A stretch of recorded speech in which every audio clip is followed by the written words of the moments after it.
اعوذ باللہ من الشیطان الرجیم بسم اللہ الرحمن الرحیم السلام علیکم ورحمۃ اللہ وبرکاتہ۔ تو آئیے سامعین، سیرت النبی صلی اللہ علیہ وآلہ وسلم کے اگلے حصے کی طرف چلتے ہیں، جس میں آپ کو عرب مستعربہ یعنی حضرت اسماعیل علیہ السلام کے 12 بیٹوں اور ان کے قبیلوں کے بارے میں بتایا جائے گا۔ اللہ تعالیٰ نے مداد کی صاحبزادی جو کہ حضرت اسماعیل علیہ السلام کی دوسری بیوی تھی، اس کے بطن سے اللہ تعالیٰ نے حضرت اسماعیل علیہ السلام کو 12 بیٹے عطا فرمائے، جن کے نام نابت یا نبایوت، قیدار، اوبائل، مبشام، مشمع، دوما، میشا، حدد، تیمہ، یتور، نفیس اور قیدمان تھے۔ ان 12 بیٹوں سے 12 قبیلے وجود میں آئے اور سب مکہ میں آباد ہو گئے۔ ان کی معیشت کا دار و مدار زیادہ تر یمن و مصر و شام کی تجارت پر تھا۔ بعد میں یہ قبائل جزیرت العرب کے مختلف اطراف میں بلکہ بیرون عرب بھی پھیل گئے اور ان کے حالات زمانے کی تریکیوں میں دب کر رہ گئے۔ صرف نابت اور قیدار کی اولاد گمنامی سے بچ سکی۔ نبتیوں کے تمدن کو شمالی حجاز میں عروج حاصل ہوا۔ انہوں نے ایک طاقتور حکومت قائم کر کے گرد و پیش کے لوگوں کو اپنا باج گزار بنا لیا، کسی کو ان کے مقابلے کی تاب نہ تھی۔ پھر رومیوں کا دور آیا، انہوں نے نبتیوں کو قصہ پرینہ بنا دیا۔ رانا سلیمان ندوی رحمۃ اللہ علیہ ایک دلچسپ بحث اور گہری تحقیق کے بعد ثابت کیا کہ آل غسان اور انصار یعنی اوس و خزرج قحطانی عرب نہ تھے، بلکہ اس علاقے میں نابت بن اسماعیل علیہ السلام کی جو نسل بچی کھچی رہ گئی تھی وہی تھے۔ قیدار بن اسماعیل علیہ السلام کی نسل مکہ مکرمہ میں ہی پھلتی پھولتی رہی، یہاں تک کہ عدنان اور پھر ان کے بیٹے معد کا زمانہ آ گیا۔ عدنانی عرب کا سلسلہ نسب صحیح طور پر یہیں تک محفوظ ہے۔ عدنان نبی پاک صلی اللہ علیہ وآلہ وسلم کے سلسلہ نسب میں 21ویں پشت پر پڑتے ہیں۔ روایتوں میں بیان کیا گیا ہے کہ آپ صلی اللہ علیہ وآلہ وسلم جب اپنا سلسلہ نسب ذکر فرماتے تو عدنان پر پہنچ کر رک جاتے تھے اور آگے نہ بڑھتے۔ فرماتے کہ ماہرین انساب غلط کہتے ہیں، مگر علماء کی ایک جماعت کا خیال ہے کہ عدنان سے آگے بھی نسب بیان کیا جا سکتا ہے۔ انہوں نے آپ صلی اللہ علیہ وآلہ وسلم سے منسلک اس روایت کو ضعیف قرار دے دیا ہے۔ ان کی تحقیق کے مطابق عدنان اور حضرت ابراہیم علیہ السلام کے درمیان 40 پشتیں ہیں۔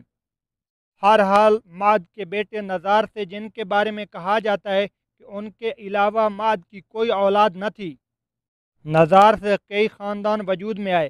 در حقیقت نزار کے 4 بیٹے تھے اور ہر بیٹا ایک بڑے قبیلے کی بنیاد ثابت ہوا۔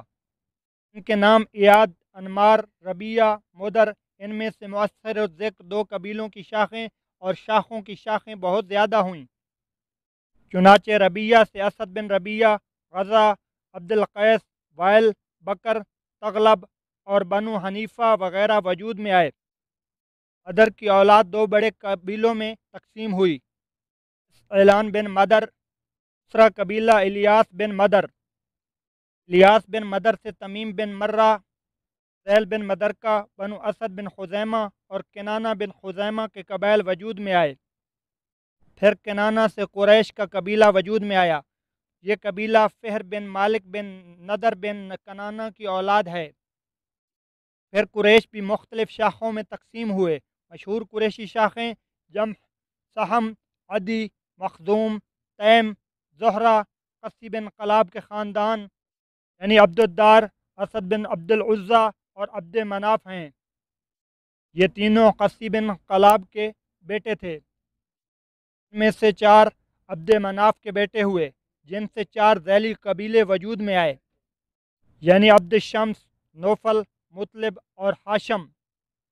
انہی ہاشم کی نسل سے اللہ تعالیٰ نے ہمارے پیارے نبی حضرت محمد صلی اللہ علیہ وآلہ وسلم کا انتخاب فرمایا۔ رسول اللہ صلی اللہ علیہ وآلہ وسلم کا ارشاد ہے کہ اللہ تعالیٰ نے ابراہیم علیہ السلام کی اولاد میں سے اسماعیل علیہ السلام کا انتخاب فرمایا، پھر اسماعیل علیہ السلام کی اولاد میں سے کنانہ کو منتخب کیا اور کنانہ کی نسل سے قریش کو چنا۔ پھر قریش میں سے بنو ہاشم کا انتخاب کیا اور بنو ہاشم میں سے میرا انتخاب کیا۔ ابن عباس رضی اللہ تعالی عنہ کا بیان ہے کہ رسول اللہ صلی اللہ علیہ وآلہ وسلم نے فرمایا، اللہ تعالیٰ نے خلق کی تخلیق فرمائی تو مجھے سب سے اچھے گروہ میں بنایا، ان کے بھی دو گروہوں میں سے مجھے زیادہ اچھے گروہ کے اندر رکھا، پھر قبائل کو چنا تو مجھے سب سے اچھے قبیلے کے اندر بنایا، پھر گھرانوں کو چنا تو مجھے سب سے اچھے گھرانے میں بنایا، لہٰذا میں اپنی ذات کے اعتبار سے بھی سب سے اچھا ہوں اور اپنے گھرانے کے اعتبار سے بھی سب سے بہتر ہوں۔ بہرحال عدنان کی نسل جب زیادہ بڑھ گئی تو وہ چارہ پانی کی تلاش میں عرب کے مختلف اطراف میں بکھر گئی، چنانچہ قبیلہ عبد القیس نے بکر بن وائل کی کئی شاخوں نے اور بنو تمیم کے کئی خاندانوں نے بحرین کا رخ کیا اور اسی علاقے میں جا بسے۔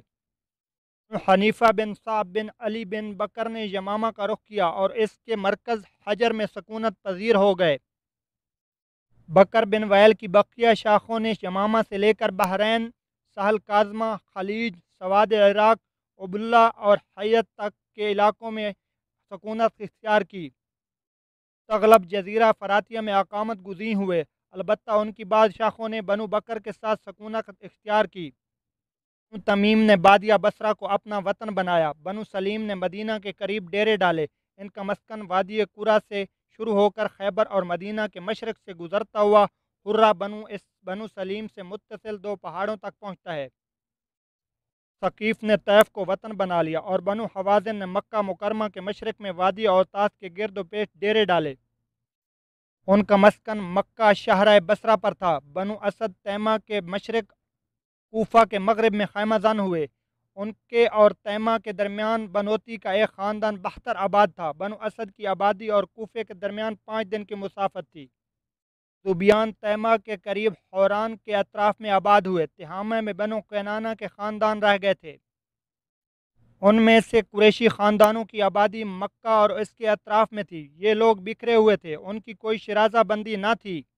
آخرکار قصی بن کلاب ابھر کر منظر عام پر آیا اور قریشیوں کو متحد کر کے شرف و عزت اور بلندی و وقار سے نوازا۔